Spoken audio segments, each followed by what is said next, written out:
Hello and welcome back to Autism at Home. This is the fifth and final unit of our starter kit.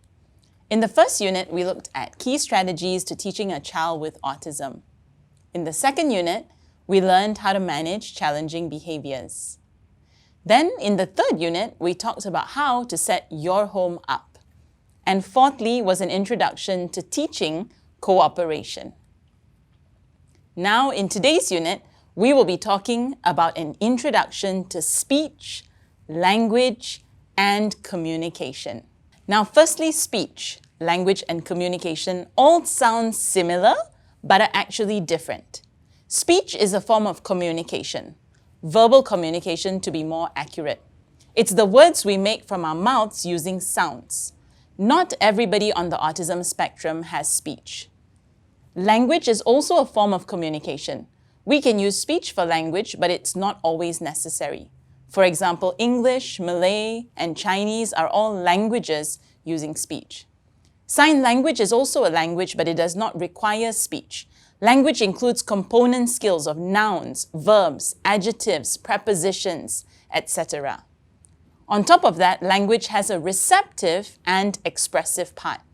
Receptive language is when the child learns and understands the components of language. This can be demonstrated when a child is able to follow an instruction or respond to a request for an item. Expressive language is when a child is able to express the same component skill, usually by speech, but many of the children we work with are also able to express themselves using devices. And communication is the umbrella of it all. It includes any form or method that allows you to send and receive a message. Communication includes speech and language, but also includes giving someone pictures, sending a text message, or even non-verbal cues like eye contact and using gestures. And most commonly with children on the spectrum, non-verbal communication includes hand-pulling, reaching for an item, or participating in inappropriate behaviors. Not every child with autism will develop speech or learn a formal language, but they all have a right to learn how to communicate. Pop quiz. A baby cries when she's hungry, tired, or needs a nappy change. For crying in this case, the baby is trying to use A. Speech, B. Receptive language, C. Expressive language, or D. Communication. That's right, it's D. Communication. The baby cannot speak yet. They also don't have receptive language and hence would not have expressive language. But it's quite clear to mom that when the baby cries, she's trying to communicate something. Number 2. A mom is looking at a book with a toddler and when she says, ball, her toddler points accurately at the picture of the ball. Which of the following best describes this skill? A. Speech, B. Receptive language, C. Expressive language, or D. Communication. B. Receptive language. Remember, receptive language is to receive language and understand. Even if the toddler cannot speak yet, she definitely understands what mom just said. A mom is looking at her book with her toddler when she points to the picture of the ball and says, "What is it?" Her toddler says, "Ball." Which of the following concepts accurately describes the skill her toddler is using? Speech, receptive language, expressive language, or communication? Spot on! C. Expressive language. This toddler has receptive language as in she understands what ball means, yes, but on top of that, she has the expressive language to say ball herself. A mom text messages her teenager and asks us, "Where are you?" Her teenager responds, "On the way back from school." Which of the below best describes the skill her teenager is using? A. Speech, B. Receptive language, C. Expressive language, or D. Communication? The answer is C and D. The teenager is using expressive language. She may not be speaking, but she is still expressing language through her text message. And of course, text messaging, including with emojis, is a form of communication. Number 5. A child with autism is unable to speak, but his parents note that he's able to follow most instructions such as come here or sit down. Which of the following concepts best describe the skill her child is using? Speech, receptive language, expressive language, or communication? This toddler has B, receptive language. You do not need to have speech to understand what someone is saying. That being said, one of the biggest concerns of all parents is speech. When will speech develop, and whether it will be typical speech development.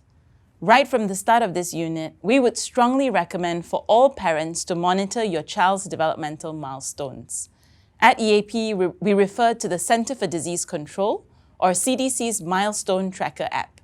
This is downloadable for free and gives you a checklist of key milestones at key ages, from 2 months all the way to 5 years of age. This way, as a parent, you know what to expect of your child and you can observe any red flags, particularly in the development of speech, and seek professional help. Now, it is also critical to remember that when it comes to autism, it is a spectrum with varying levels of severity. More than 30% of individuals with autism remain nonverbal. And therefore, no matter how much effort you as a parent are making with all the professional support, your child may still find it very difficult to speak verbally. This is why it is so important for us to remember that while speech is important, functional communication is much more important. This may mean needing to use a device or visuals or sign language to communicate instead of speech. We will not be covering all of this today, but hope to do so in future videos. Now, when it comes to speech, some of the common questions we get asked include the following. How come my child is not learning speech from his older sibling? Would it be better for my child to be placed in a preschool with other children so that he can learn how to talk from them? Or, we have been able to engage the best speech therapist we could find, and even though our son is seeing her 1 time a week, we see hardly any progress. Now let's think about what we learned in Unit 1. The 3 key strategies are to break skills down, pair with reinforcement, and provide sufficient practice. When we look at the development of skills, or what we call the building blocks of learning, speech and language sits on the top of these key foundational skills.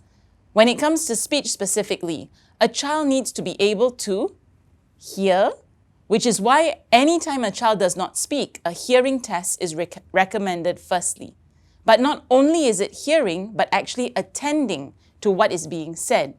This refers to attention or focus. We have heard and seen all too often a child presenting selective hearing or ignoring the call of his parents. And of course, most importantly, a child needs to be able to imitate, or what we refer to as copy someone else, be it oral motor imitation, verbal imitation, in order to clearly articulate what he has heard. Last but not least, a child needs to be able to have a growing bank of receptive language skills in order to be able to hopefully expressively communicate verbally. Now, let's look at those frequently asked questions again and think through the answers. Will a child on the autism spectrum be able to naturally learn from their older sibling? The child will need to be able to pay attention and focus on the older sibling, as well as imitate what they say. Both these skills are quite challenging for most kids on the spectrum, and they will need to be intentionally taught how to focus and pay attention first. Question number 2. Can my child learn to speak from other children in school? Similar to the answer above, the child will still need to be able to attend and imitate another child. Putting an unprepared child with autism who is not ready for a group environment in a school is radically increasing the demands, as there are many more distractions and challenges in school, not to mention having to learn from a teacher in a group, meaning there is no undivided one-to-one attention that children with autism need. Question number 3. I have been sending my child to a really good speech therapist, but still don't see much progress. Remember what we talked about, providing sufficient practice? If your child is awake 12 hours of the day and spending most of that 12 hours being silent and nonverbal, 1 hour a week still leaves another 83 hours a week of unattended free time to practice being nonverbal. This is why it boils down to an intensive treatment program that will make the biggest difference. So how do you know if your child has the potential to speak? How fluently will they be able to speak? Or will they be nonverbal and need another way to communicate? This is a difficult question to predict, as you should get an assessment based on the observation of your child by an experienced professional.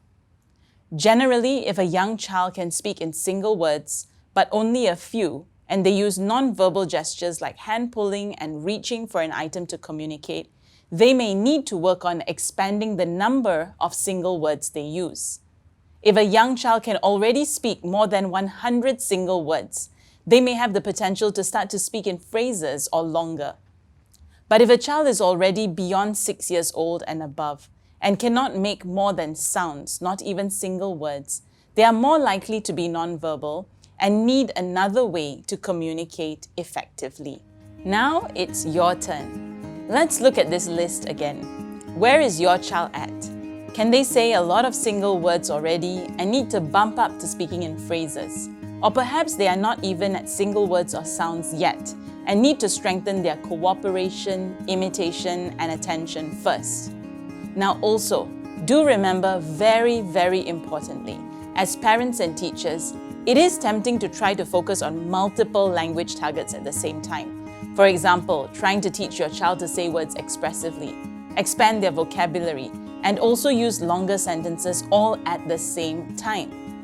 When it comes to speech, it is really important that at the very beginning, we are just focusing on increasing the frequency of talking. A child must have the fluency of using their words to communicate in order to have the burst of language we all hope to see.